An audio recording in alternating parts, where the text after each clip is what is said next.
Şule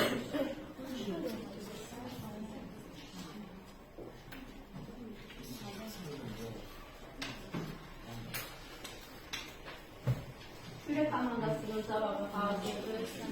Nihaviyetli şekilde teklif etsin. Bəli, tamamilə doğrudur. Şule komandası doğru cevap yazır.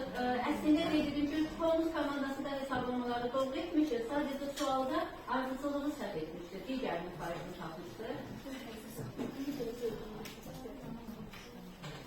Şule komandasının hesabına bir xal əlavə edilir. Mən baxmaq istərdim, Prizma komandası cavabı nə alır? Anlamışsınız. Baxın.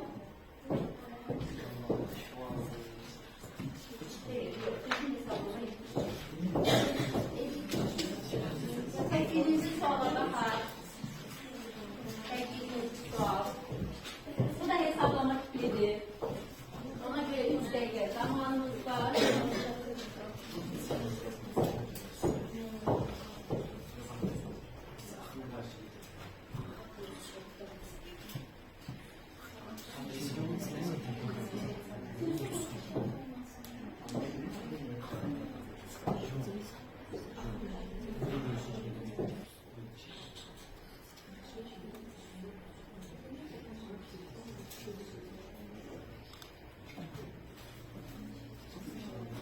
Değerimiz artık bitti. Sonuncu değerimiz artık saniyelerdir.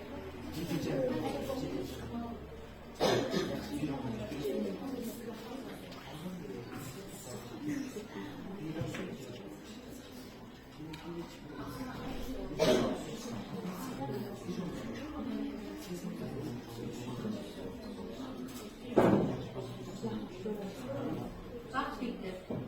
Hamsa komandadan teklif etmek için Şule komandası.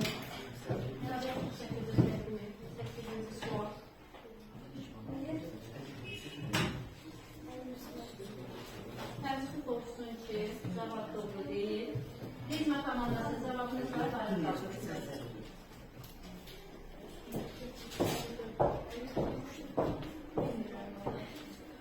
Bonus komandası cevabınız var mı? Tersi olsun ki Prizma komandasının da cevabı doğru değil. Bonus komandası şansınız kaldı. Yararlanabilirsiniz. Zarfını götür. Cevabı 18'i bölümüne çok meraklıca. Bu meselesinde cevabı değil. 9. sual. Neyse çok asansları daha tez kapacaksınız. 2 dakika zamanımız var.